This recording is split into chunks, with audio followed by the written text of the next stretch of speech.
Hi guys, this is Lisha from Scarlet Moon Creations, and I'm back with another reading wrap up. This is my last one for the month of March. I'm going to be talking to you about the 3 books I read in basically the last week and a half-ish of March.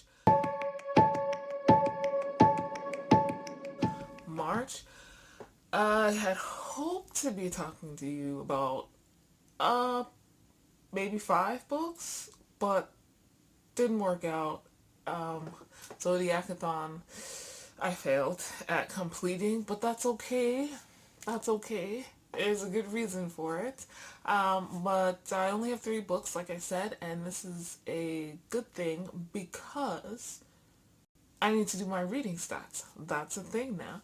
So let's go over those first. For the entire month of March, I read a total of 14 books.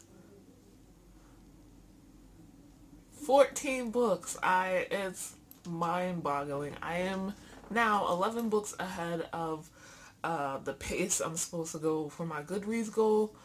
Whatever.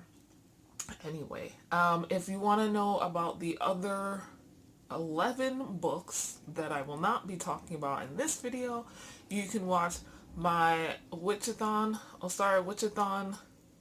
wrap-up video and my recent reads number 10 or 11, I forget which one, but it's the one before the Ostara read Witchathon. Because I've already gone over those books. So anyway, I read 14 books in the month of March. Total pages read 3,634.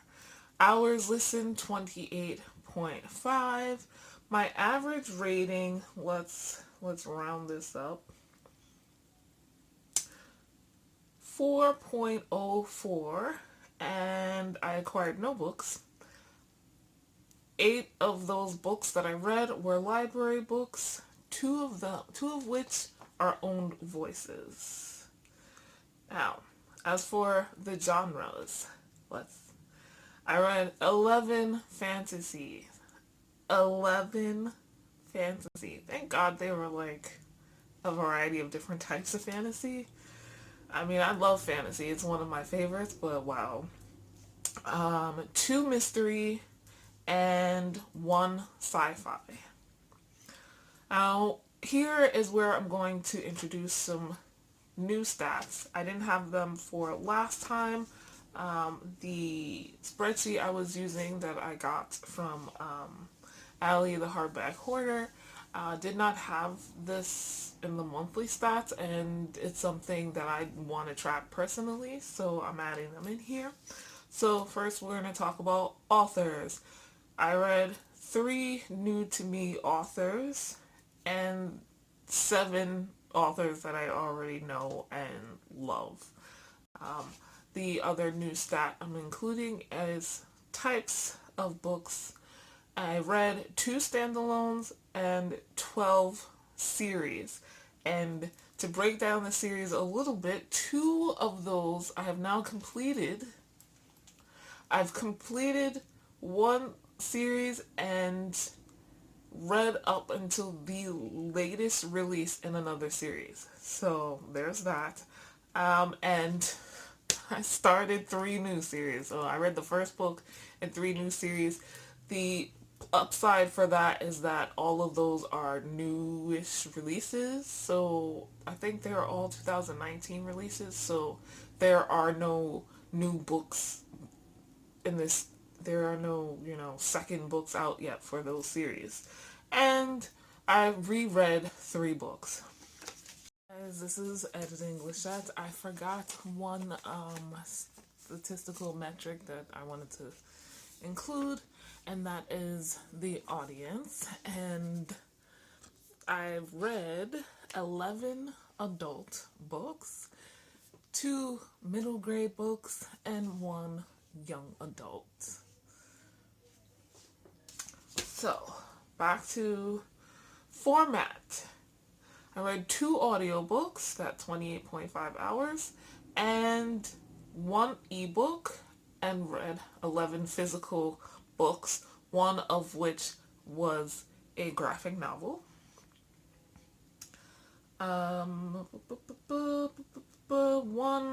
book with a transgender main character. Next up, we have ratings. Now, this is the big one. I read 2 5-star books, 3 4.5-star books, 3 4-star books, 6 3.5-star books, and that's it. It was a pretty good reading month. Like, nothing below 3.5 stars, which is why I'm feeling really freaking good about my reading this month. So, let's jump into the books that I read. The first book I'll talk about, but the second one I finished in the last week and a half of March, was Cry Wolf by Patricia Briggs. This is book 1 in the Alpha and Omega series, which is an offshoot and related to her Mercy Thompson series, which I said I was rereading. So I guess it's all part of the Mercy Thompson universe. There are characters in here that we've seen already in the first 2 books of the Mercy Thompson series that I've read in the last month or 2. So yeah, Bran is in here, and more importantly, Charles, his son, who is one of the main characters of this offshoot series. Charles and Anna. I also read, though I didn't include it in any of my stats or anything, the novella that, or short story, I don't know how many pages it is, but I'm going to say novella that starts off this series. It is included in an anthology, but I didn't feel like it was necessary. I was feeling really, with all the fantasy, I wanted some romance. And so I picked up some urban fantasy, remembering, hey, I'm rereading this series anyway, so let's do this. And then when the short story wasn't enough, I picked this up. Alpha and Omega is about Charles, the Marok son. The Marok Bran is the leader, the alpha of the alphas of all the werewolves in North America, and Charles is his son. Charles is also an alpha himself. He follows pretty much only his father. There are a few other alpha wolves who are stronger alphas than him. It's not a physical thing necessarily, but Charles is kind of a loner because of the job that he does for the Marok. He is the enforcer. He's the one who comes in and deals out punishment for the most part, and so he's not well liked. He is mostly respected because his job is necessary. He doesn't enjoy killing or hurting or putting people in their place, but he does it because that's his job. And he meets Anna, who his wolf automatically recognizes as his mate. Anna, unfortunately, is an Omega. Or not unfortunately, but Anna is an Omega, but she doesn't know that in the short story, which starts everything. Anna is a very much abused Omega, and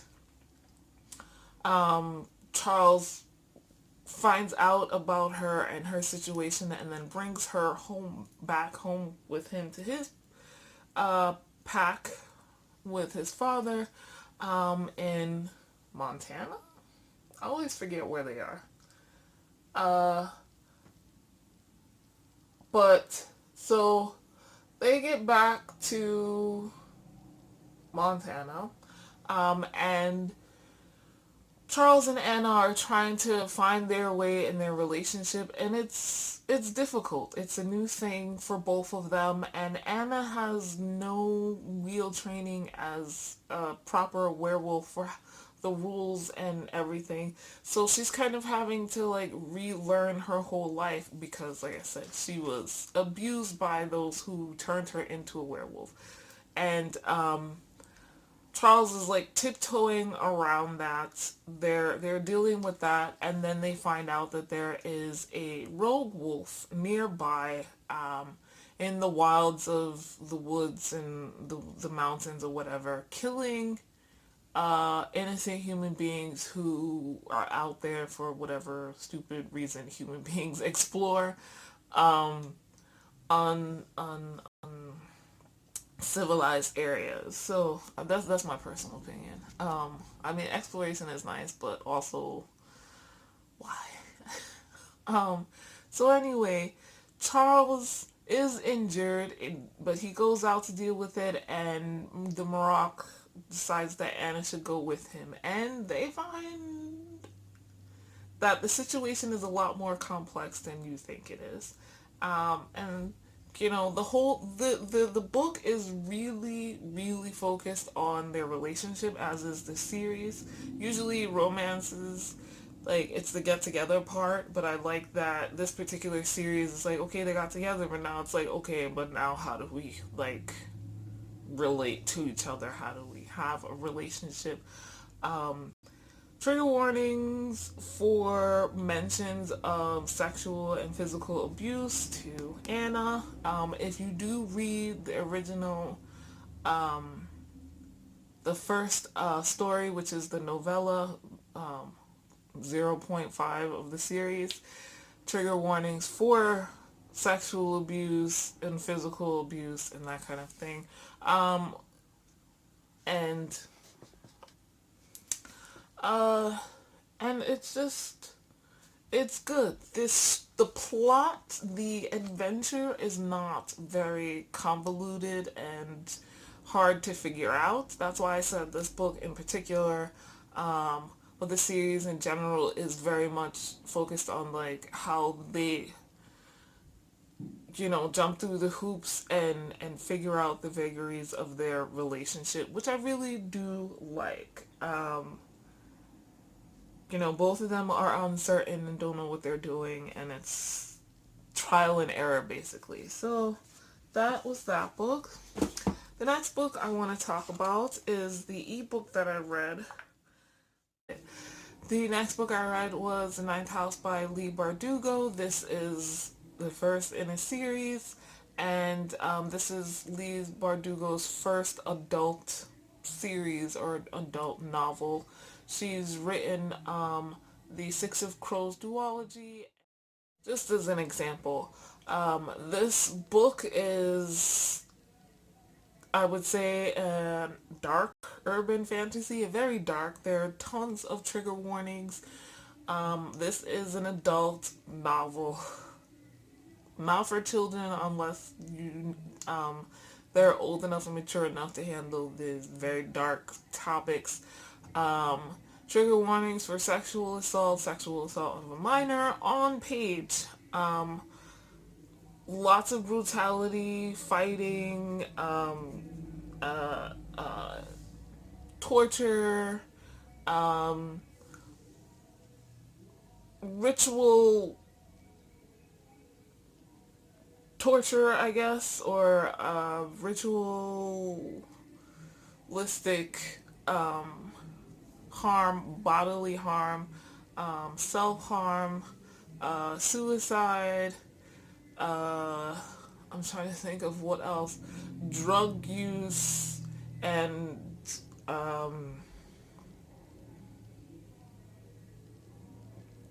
date rape, non-consensual drug use, and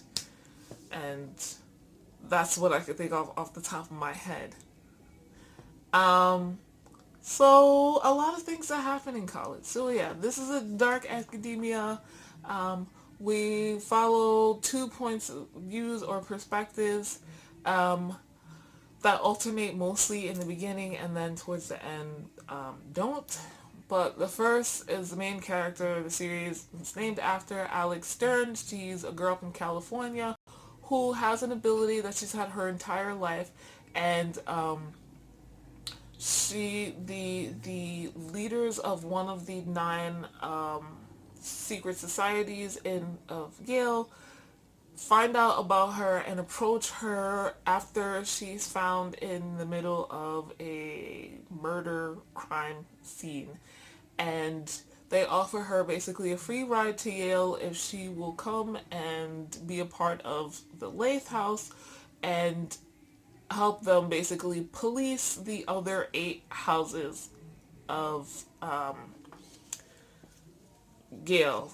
Each house, uh, uh, each house specializes in some particular type of occult magic, and it's really interesting.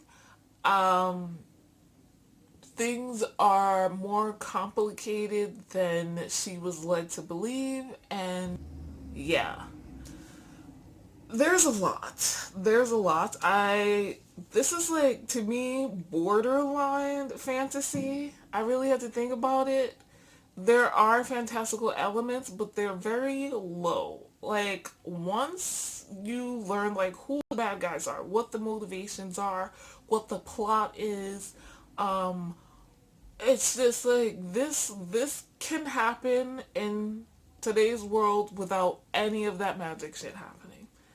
None of the secret societies need to have any kind of occult magic, with one or two exceptions, of certain things that happen to Alex both in present day and in her past. A lot of the stuff that she does doesn't need to be have anything to do with magic. Like, I can see all of this happening, and it has in regular real world things, which I think adds to the brutality of the series, if I'm being completely honest. I really enjoyed this. The first maybe 100 pages, maybe 50, were kind of slow going for me because I feel like it was I think it's probably written that way on purpose. Looking at it in hindsight, I was kind of annoyed with how pretentious everything was. And I mean, as someone from New York City who is not 100% in Alex's shoes, but has dealt with and knows people who have dealt with similar, um, like, the issues with Ivy Leagues and secret societies is very much, there's socioeconomic differences that make you want to scream, that make you want to fight, that make you a survivor, and Alex is definitely that. I think she was kind of like hiding her light under the bushel, to use another idiom. In the beginning, she was just trying to get through, and Darlington, the other main character, is cute. That's not his main focus, but that's my like overall thing. He is not 100% who we think he is, but he's more likable than pretty much all the other Ivy League students that we come into contact with the exception of maybe Alex's roommates. Well, I'm tired of holding this up. My arm hurts. Looking at reviews, at least on Goodreads, I think most people fall into a category of they really love or identify with Darlington, or they really love and identify with Alex, and then there's kind of this shift on what they like or don't like about the series. It's not badly written at all. It's very good. It's very dark. It's very realistic.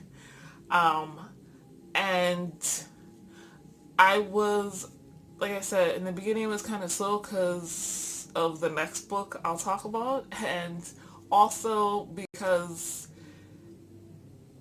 like I said, Alex was not being her real self. Honestly, once she started going after and coming for these Ivy League students, I was hooting and hollering. I was like, yeah, girl, yes, yes, get them. That's right, because this is nonsense. I wasn't 100% happy with the ending. It felt tacked on. Like, I felt like we got to a good conclusion with leaving some mystery for, future books in the series, and then, like, we got, like,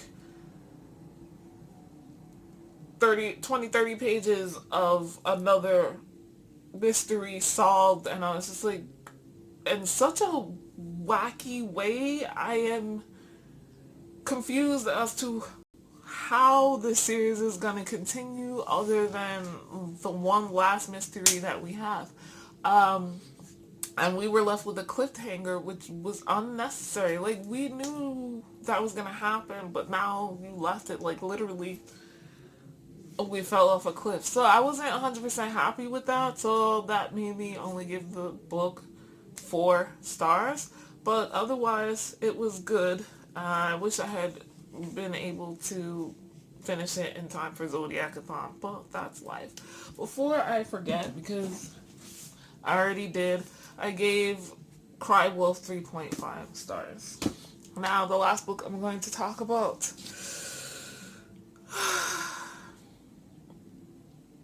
I think I can actually talk about now.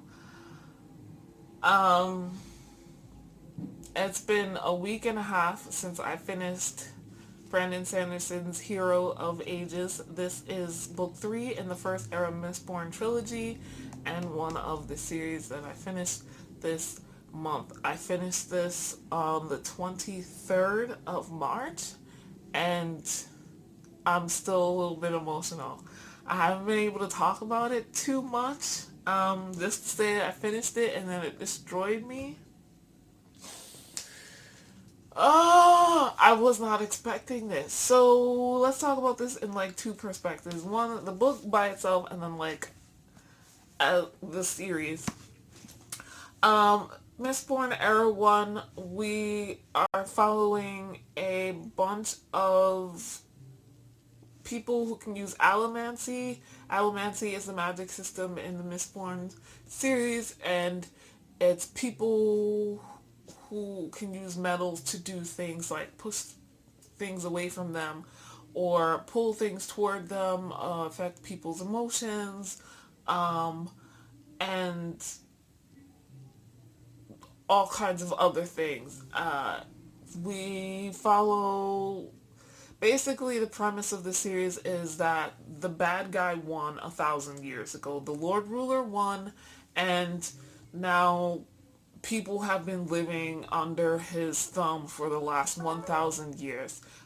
The majority of the people have been slaves, the Ska, and they've been treated like crap. And several of the Ska who have allomantic powers, whether they be Mistings with 1 or 2 powers, or Mistborn who have all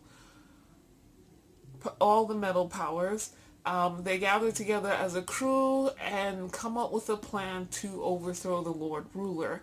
And then the story goes on from there. This is book 3, and it's a good ending. Like, this is a good ending. I wasn't a huge fan of the second book. I didn't hate it, but woo, this is a good ending. It wraps up most things and leaves a couple for later. Having read other books in the Cosmere, I'll also say that I'm starting to see the threads, the connections. So, what did I read this for? This was my book in Zodiacathon for morally gray characters, and I mean pretty much everyone in this is morally gray. It's very heavily... The series in general is focused on religion, not a specific religion, but how religion and faith and all of that affects us, and belief in various ways, believes in oneself, believes in higher powers, believes in different types of higher powers, and just, in a religion in a kind of abstract, studious, academic way, I should say, while still be entertaining. We learned a lot. I got whiplash reading this book. There were things I was not expecting. I feel like I guessed who the hero of ages was, and then second guessed myself, and then went back again, and never, like, my guesses were based on very little evidence. When it was revealed, I was like, oh, I didn't make those connections. And, oh, God, my heart, like, Sanderson is not afraid to hurt you. Let's just put it that way. I I had a lot of feelings. This got a 5 star for me. This is also a read for Cosmere long. I'm ahead of most people because I started reading Cosmere books last year, but I'm counting it anyway. As part of the trilogy, this was, I would say, not the best. Like, the way there's so many reveals in this book, where there are not as many in the first two. There's like one or two big reveals, and then there's like 10 in this one, and they're all chunky like this. So I would say this is like a bottom heavy series, which, I feel like it could have been paced out a little bit differently. um I like that we got more Spook in this book, because he's great. I like how Sazed was done, especially after the aftermath of the second book. Uh, it's just all so much. I am still very emotional. I still don't even know exactly what to say, other than, wow, who thinks of this stuff? Like, none of this was not expected. Um, and the clues for everything are not, they're subtle, they're buried deep. Like, you're not, even though we're all trying to figure it out, nobody knows. And uh, I'm just gonna end here. I don't know what else to say without spoiling. Um, just read the Mistborn series. I am struggling not to try and get Alloy of Lore, which is the first book in Mistborn Era 2, right away, because I have a bunch of books here. Um, and, libraries are closed anyway, so, yeah. But this, I finished it on the 23rd of March, and then couldn't read anything for 2 days. And then after that, this, I was sobbing at the end of this. And it's hard. I'm sad. I was sad, but not, like, upset. With how things ended. It makes sense. And it's realistic and well written.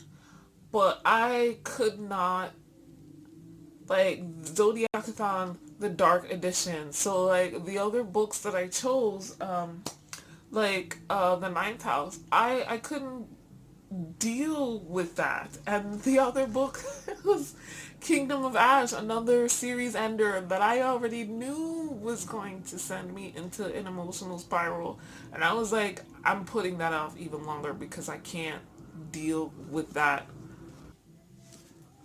I I needed something to be happy and and loving and with a happy ending, like a much happier ending than this. And I knew Kingdom of Ash was going to send me on a roller coaster of emotions. I knew. I was expecting it. I wasn't expecting it from this. And having dealt with it already from this, I could not pick up Kingdom of Ash, and I could barely deal with um the ninth house. So I grabbed Cry Wolf, which wasn't on my TBR, to kind of help me get over this. So those were the books that I read at the end of March. Let's talk about them in the comments below. Um, that's all I can say. I'm still wrung out from Hero of Ages, even talking about it, because I'm like not trying to spoil anything. But I feel like I'm not crying right now, so I can go talk in the Cosmere Long um, Discord about it finally. But yeah, those are the books I read. Let me know if you've read them in the comments below. Please like this video, hit the like button if you liked it. Subscribe if you are new. You can follow my Instagram, Twitter, and Goodreads in the description down below. I hope everyone is staying home, staying safe, washing your hands, and doing what you can to take care of yourself mentally and emotionally during this pandemic. And I hope you continue to be safe and healthy.